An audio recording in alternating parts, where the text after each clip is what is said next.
La production d'hydrogène, tout le monde en parle, c'est un élément clé pour la transition énergétique. On est sur le continent africain, un continent absolument idéal pour la production massive d'hydrogène. Des projets majeurs essentiellement en Mauritanie, au Maroc, en Égypte, en Afrique du Sud, mais également en Namibie où on se trouve actuellement en escale avec Energy Observer.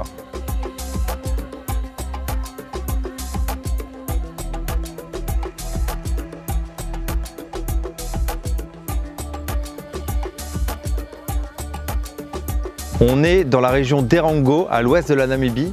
Aujourd'hui, on se trouve sur un site qui sera l'une des premières usines pilotes de production d'hydrogène vert. Car la Namibie a tout ce qu'il faut, tout le potentiel pour devenir un leader mondial de la production d'hydrogène vert. Namibia has the land, Namibia has good solar, and Namibia has the water resources along its coastline. And those are the main ingredients that are required to produce green hydrogen. On vient de passer de magnifiques dunes, on arrive dans un site en fait où il n'y a vraiment pas grand chose.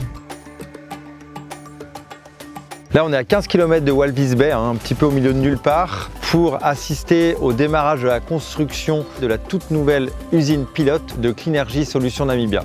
Un projet porté par deux entreprises, CMB, la compagnie maritime belge qui nous avait superbement accueillis lors de notre escale en 2019 à Anvers, et ONL, un grand groupe privé namibien.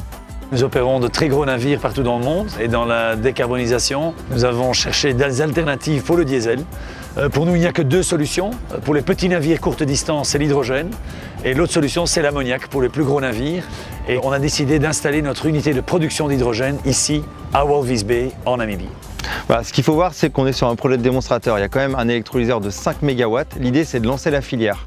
Donc pour l'instant, c'est une production d'environ 220 tonnes par an. Il y a un centre de formation et il y a également une station de ravitaillement pour les premières applications de mobilité terrestre et ferroviaire. Mais nous voulons faire 100 fois plus grand d'ici 3 ans pour pouvoir produire jusqu'à 250 000 tonnes d'ammoniac vert ici en Namibie. Mais Cleanergy est loin d'être le seul projet annoncé. Today, we have 5 green hydrogen projects in development in Namibia. There's a pretty large one in the southern part of Namibia looking to produce about 2.1 million tons of ammonia. And then of course here in the Erongo region, which is a very critical hub, one called HDF, that is looking to provide electricity to the Swakopmund municipality, one called Dauris, which is looking to produce ammonia and use it to produce fertilizer. And then of course we've got another one that will produce hydrogen and feed it into a green iron facility. Alors les ambitions de la Namibie, c'est de devenir un leader mondial de la production d'hydrogène. C'est exactement ce qu'on fait à bord. Donc on utilise de l'énergie photovoltaïque, on a 200 mètres carrés de panneaux solaires. On a l'eau de mer qu'on désalinise, on produit de l'hydrogène que l'on stocke. Là, c'est pareil.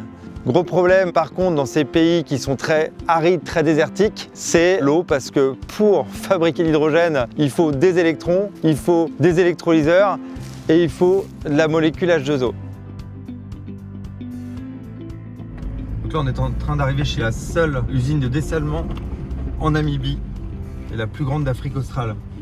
Usine de dessalement par osmose inverse. Nice to meet you. Welcome to the Thank you. Desalination Plant. Thank you for your welcome.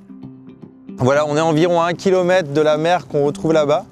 Donc il y a un gros tuyau, un gros pipeline qui permet de prélever de l'eau de mer à environ 1 km plus au large. Ensuite, il y a une station de pompage qui achemine cette eau de mer dans cette usine et après, il y a plusieurs étapes. We convert seawater into fresh water.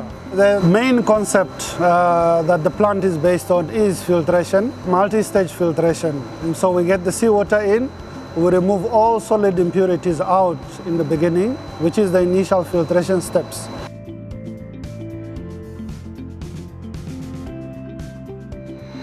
On a pareil à bord mais en tout petit. And then from there, we then remove the dissolved salts from the water, which is by reverse osmosis, where we apply pressure to the water. So once all the dissolved salts are removed from the water, we then add back the minerals that are required for potable water. And once it has left the remineralization step, it's then a final product that we transport to our clients. On se retrouve à l'étape finale, la distribution de cette eau qui part via ce géant pipeline vers le désert. Sur le territoire namibien et notamment dans cette région, il y a énormément d'uranium. Il y a une grande réserve qui fait partie des plus grandes réserves mondiales. Et pour cette extraction, il faut beaucoup d'eau. Donc 90% de l'eau qui est produite ici, c'est pour cette industrie. Le reste, c'est pour les habitants. Our groundwater resources are just not enough to supply, especially development in our region. And also we have heat, it's a desert environment, and high evaporation rates. So obviously desalination is the solution that we need as Namibians. Donc ici en termes de capacité, c'est à peu près 2500 mètres cubes par heure, soit l'équivalent du volume que l'on trouve dans une piscine olympique. We are currently at about 13 million cubic meters per annum. The plant was designed to actually produce 45 million. So we are prepared for a large number of additional customers, from uranium customers to possible green hydrogen energy plants come on board, and also the increase in our populations as a result of the development.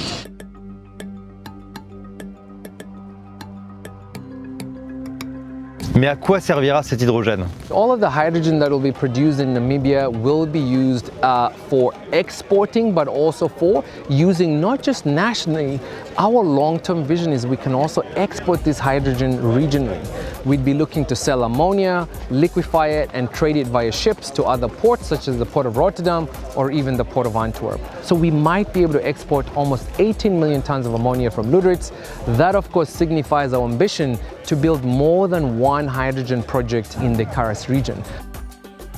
With Namibia's green hydrogen industry, we need to make sure that history does not repeat itself. We cannot just develop an industry that is purely for export. We need to make sure that the value chains are developed within the country and that Namibia does become a benefiter of the green hydrogen. I definitely believe that Africa has a role in global decarbonization goals. This mainly has to do with the abundance of renewables that the continent has. And this should mainly be used, first of all, for tackling Africa's energy poverty issue. And then once we can tackle that, we can also look at assisting the global north in decarbonizing some of their sectors. Venir ici avec le bateau, rencontrer les acteurs de cette économie hydrogène nous a permis de mieux comprendre les enjeux, les défis et le potentiel réel pour le développement de la filière namibienne. Si celui-ci nous a semblé réaliste et souhaitable, il reste encore énormément à faire. Bon courage à tous ces pionniers qui, chacun à leur niveau, permettent de transformer notre société et de réduire notre empreinte carbone.